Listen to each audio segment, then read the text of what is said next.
am speaking today on how to make book publishing as easy as 1, 2, 3. But considering today we're talking about book publishing, do people mind if I start with a little story? Fantastic. It was the 22nd of November 1983. It was late at night and a woman had been in labour for 22 hours.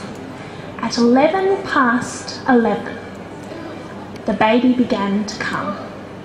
There was complications, several complications. So many complications that immediately another 22 people were rushed into the room to study this unique birth. They had been waiting to write a thesis on a particular situation that had only for the first time occurred in Australia. And on that night, when that baby was born, she authored her first book.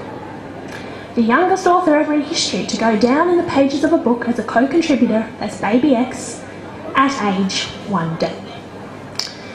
That child grew up, and at age 2, after hearing her nana talk about a fishing trip she went on, she decided she was going to write a book.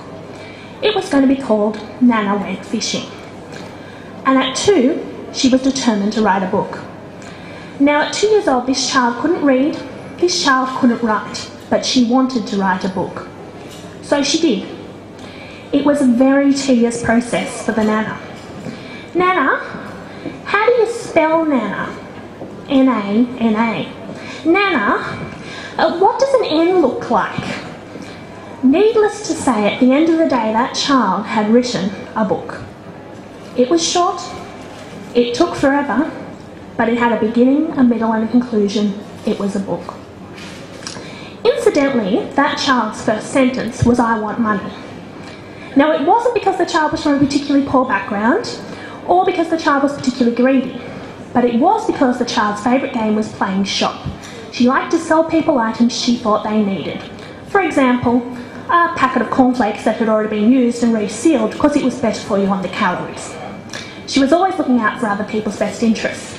But at age 2, she hadn't yet worked out that you could make money from writing a book. Well, that's what I'm here to talk to you about today.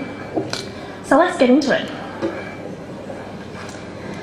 I had a PowerPoint presentation to bring you guys today, and I recently found out that there's no PowerPoint facilities, so you will each have a handout on your chairs. If you want to follow along with me, feel free to. If you'd like a copy of the presentation, feel free to come and see me afterwards. But basically, I said book publishing is as easy as 1, 2, 3, so we're going to go through those 3 steps today. The first is learn. You cannot publish a book if you don't know how to. It is very difficult, it is very time consuming, it will cost you a lot of money, and you probably won't do a good job of it. So the first things you need to know if you're learning how to publish a book is what is involved. Well, as you've already heard, there's 7 steps in the publishing process: writing, editing, illustrating, design, registration, production, and distribution. It doesn't matter which of those steps you're doing yourself or which of those steps someone else is doing. If you don't know and understand each of those steps, someone might make a mistake on your book and get you the outcome you didn't want without your knowledge because you didn't know what you didn't know. It is very important to learn before you start. So can I have a show of hands here today? Who's here because they want to write a book? Okay, a lot of you. Who's here because they want to illustrate a book? Not so many of you. Every book needs illustrations, not just a children's book.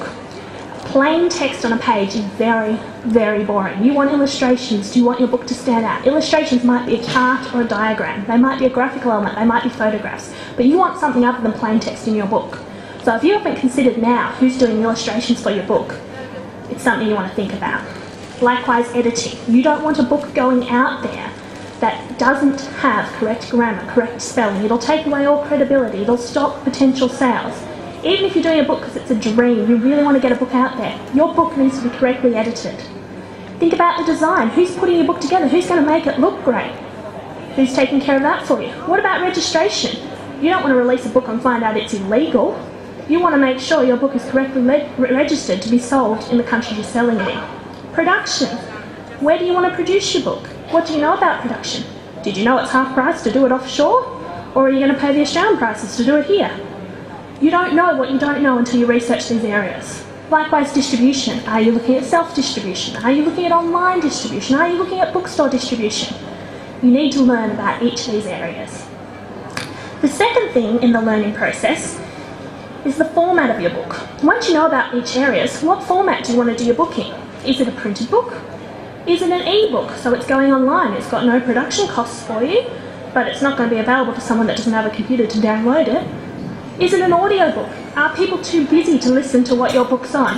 Is it something that would be better for them to be playing on their car on the way to work or on the train when they're commuting? What format works best for your book? What about the e-audio? If they're downloading an electronic book, why not an electronic sound file that they can put straight onto their MP3 player and listen to? Do they need the physical CD? You need to work out what's right for you and your target market. Now, the fifth thing I have on this list today is actually a very new format, and that's called a book. Can I have a show of hands who's actually heard of a book? Fantastic, 2 people in the room, excellent. They only came out this month, so it's a very, very new invention. But a book, as it sounds, is a V-book or a video book. It's a book where it's not only a physical book, though an online version, it's not only an audio book in that they're sounding it, but it's a video book. There will be clips of video happening in your book.